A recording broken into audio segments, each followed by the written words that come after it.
Simon. He really gets into what he defines as broad internalism, and the rest of the book kind of tends to discuss that idea. But to put broad internalism in my own words is really the whole idea is that sports really in and of themselves have their own morality.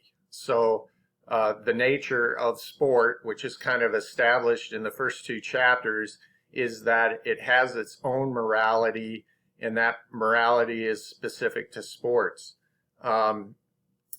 He kind of refutes a couple different things. One thing that he calls is formalism, or what earlier authors in chapter 1 and 2 talked about with the rules being a very big thing. His argument is that formalism doesn't always work, and then he also talks about conventionalism, which is when sport is guided by societal conventions. And in refuting those two kind of different views, he gets into his own definition of broad internalism. And a number of these chapters kind of use this example that recurs a little bit of this golfer who shows up for a golf match and forgets her golf clubs. And so the golfer who remembers their clubs, the question is, should that golfer loan the clubs or should they not? And depending on, kind of the philosophical slant these authors are taking related to the nature of sport, they use that example to kind of try to make their point. And, the broad internal view would make the argument that you definitely would loan the clubs because that's a part of playing the game. Because if the person didn't have the clubs, they couldn't play. They'd have to forfeit, and that would defeat the purpose. But yeah, I'm probably not really explaining it that great, but when you read it, you'll get into that and kind of get the gist of what those guys are trying to say. Moving along to chapter 4, this is a chapter by Russell, and he really agrees with the broad internalism viewpoint and philosophy, but he really thinks that it's a good view, except for he disagrees with the idea that it comes completely from a specific sport point of view. And his argument is that morality is a necessary part of sports because of the rules and these other things. But he also argues that things like fairness, equality, and respect are moral and ethical aspects that are a part of all areas of life, and they're pretty much the same whether it's the sports world or whether it's the business world. And then the last chapter is written by Morgan, and he kind of takes it a step further with agreeing with the broad internalism point of view, but he argues that it's too simplistic.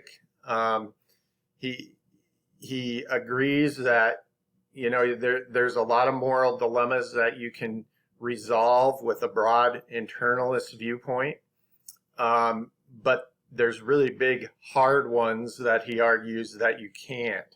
And his example is some historical movements in the way that they viewed athletics. One of them being the amateur view of sports. So this was popular in Europe, and it still really is even today, that you play sports for the fun of it and you don't get too serious about it. And sport has value just because of the fact that it's a sport and it's enjoyable. And then he also talks about the professional view, which is really a view of sport that is the most popular in America and gained popularity here. And that's the view that I think you're all familiar with, is that basically we can use sport as a professional means, pursuing it professionally, and put whatever resources, energy, and dedication into it to be as good as we can. And then the other area he talks about is the scientific conception, which is basically when you get into performance enhancing drugs, and you kind of take the professional view one step further, where there's really no limits on what effort you're going to put into performing better. And his argument is that these areas can't really be defined by the broad internalism philosophy, because they just are really more cultural. And I think he makes a good point there, because the cultural aspect to me is pretty interesting. And when I read that chapter, it really provoked a lot of thought in my own experience. Different places I've lived, there's always a cultural influence on the way that people value sport. For example, there's certain sports that are valued in Northwest Iowa a lot higher than in other parts of the country, and that's cultural. There's cultural reasons why people put an emphasis on certain sports, and then that affects really how they believe about those sports. Like one example that I thought about is how much effort, time, energy, resources is appropriate to put into a sport. I mean, that's something that I sometimes struggle with and question as a college coach. What's right for me to expect of athletes, and even myself as a coach? At what point, are you putting too much time and energy into it? Some people would argue even if there is too much time or energy or resources that you can put into sports. But I think that's a moral question.